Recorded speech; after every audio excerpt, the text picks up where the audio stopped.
Hey you guys, what's going on? Dr. Mike here. Today I wanted to share some tips and recommendations for if you're going to start a fast. So what I'm going to share are some things that I recommend to patients, things that I've learned doing my own fasting protocols.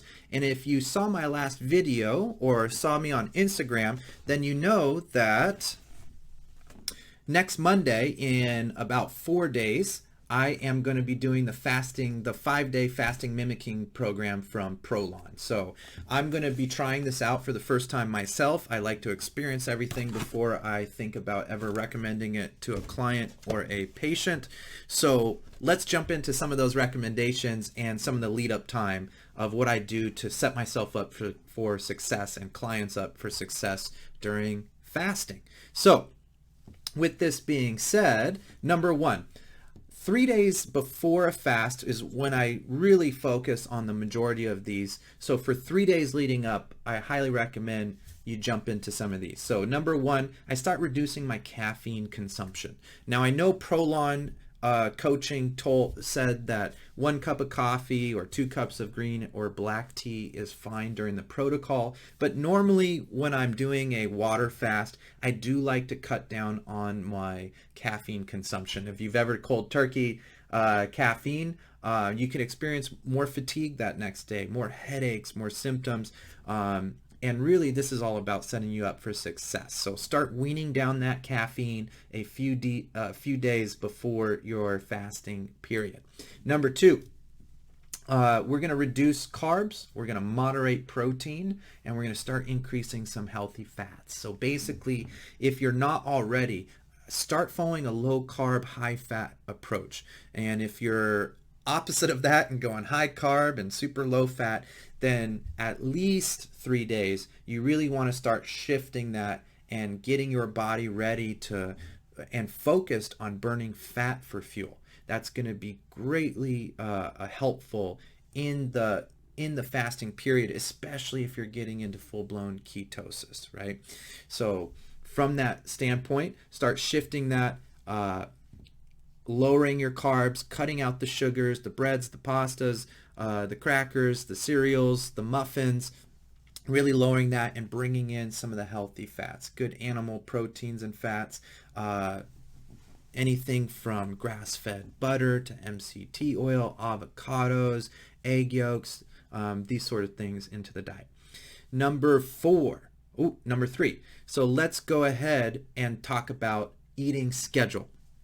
So typically the 3 days before, I personally do either 2 or 1 meal a day, so OMAD practices of intermittent fasting, just so I can lower the load on my stomach. I can already start reducing my daytime hunger and cravings, and when I get into that fast, it just makes the transition so much better. So keep in mind, these recommendations isn't just for a fasting mimicking protocol. You can really do these for any types of fasting. Now, if you're not quite at that level, you haven't laid a baseline, then I'd say don't jump to 1 meal a day. Don't jump to even 2 meals a day. If you're snacking and foraging throughout the day, then what I'd say is go to 3 meals and cut out all snacks. Get to 3 meals per day, get on schedule with it, and if you're feeling comfortable with that, then you can jump into the 2 meals a day. But if this is brand new to you, I'd say stay at the 2 meals per day. Maybe the day before you can do an OMAD day, but really I think 2 meals within an 8-hour period is perfectly fine to get you ready, and then you jump into the fast. Luckily for this, it's fasting mimicking, so I'm still going to be getting calories and some foods and some snacks in this process, and I'll jump into more of that on a future video when I'm actually starting the program. However, if you're doing a water fast, then obviously you're not going to be having any of those things, and then making sure to decrease your meal times and how many times per day you're consuming something can be super helpful. All right, the next one, I am going to supplement and bring in some MCTs, DHEA, DHA, basically omega-3s. So I supplement the DHA omega-3s.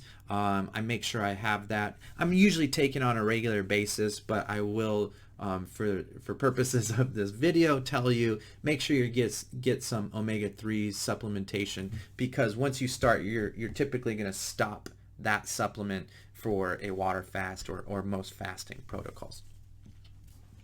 So I'll get MCT oil the days leading up to it. I'll start adding that to my morning shake, or I might add it to, make a keto coffee in the morning. And I find that when you bring in these extra fats, you're already priming the body with, you're changing your macros too, right? Lowering the carbs and upping the fats, that you're really going to help the cells, the cell membranes transition for when you start this fasting period and you burn through all your glucose in the first 24 hours, and then your body's going, all right, where else are we going to get this energy? And what you really want to do, and one of the main benefits of fasting, is lose some body fat, right? So when you shift over, now the body's pulling from your own body fat stores once we get all the glycogen, glucose and glycogen taken care of.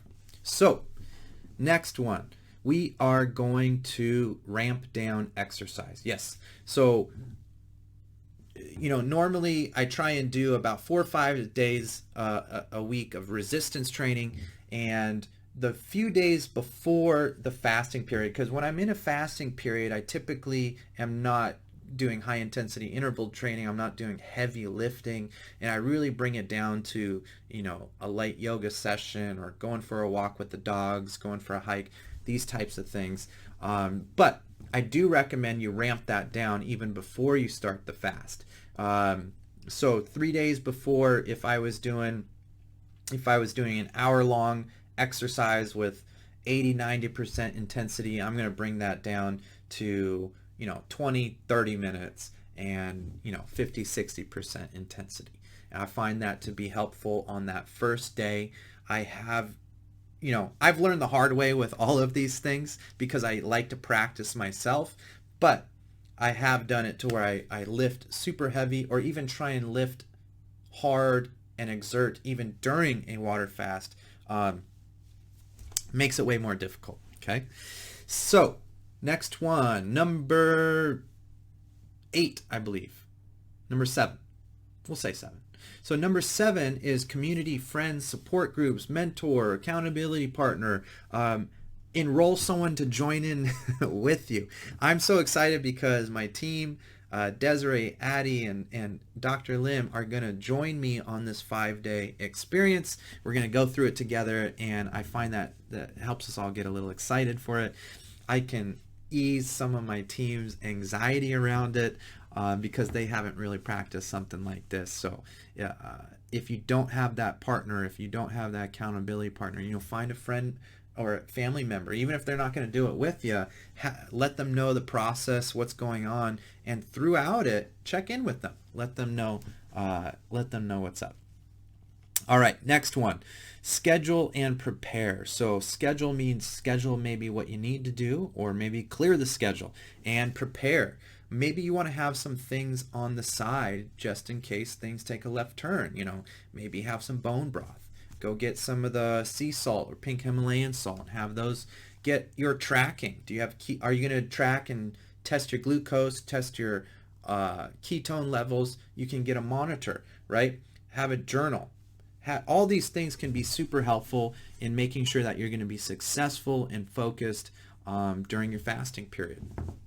Next one is start increasing minerals and electrolytes. So I personally like to up my hydration the days leading up to it, but with that comes sometimes some more depletion of the minerals and electrolytes, because you're just kind of think about just flushing it all the way through.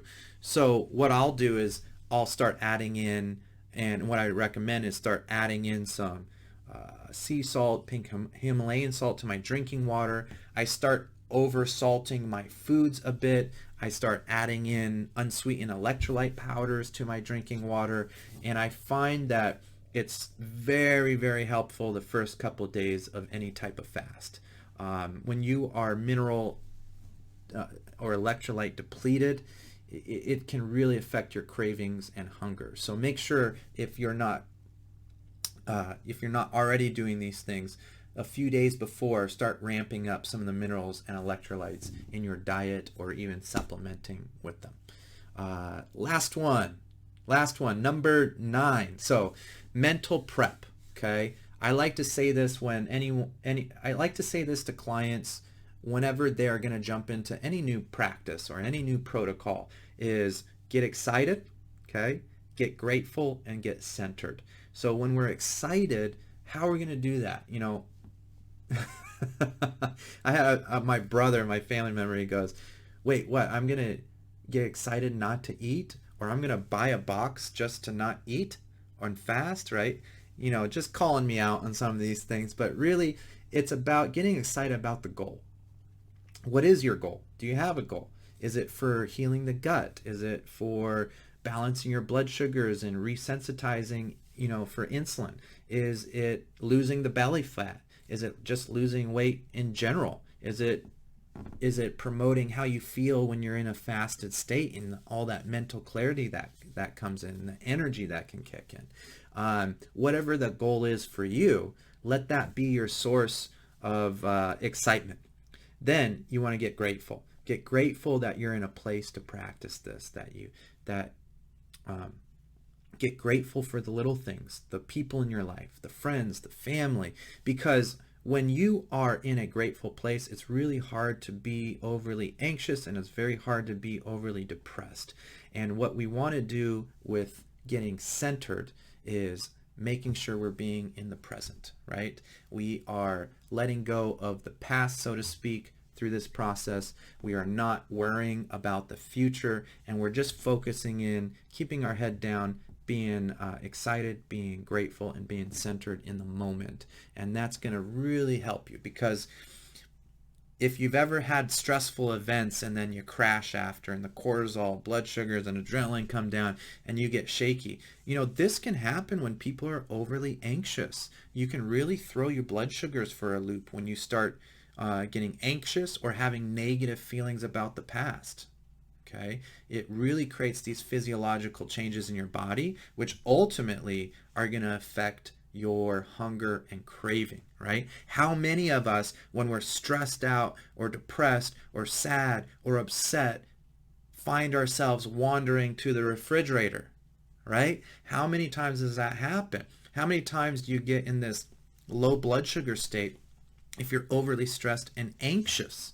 Okay, so you want to avoid those things. So get the mental part and psychology part and the emotions part in a good place by getting grateful, getting excited, and getting centered. All right, you guys, so that was, I believe, 9 tips and recommendations to help get you set up for success before your fasting, especially prolonged fasting. All right, you guys, take care. I'll see you next time.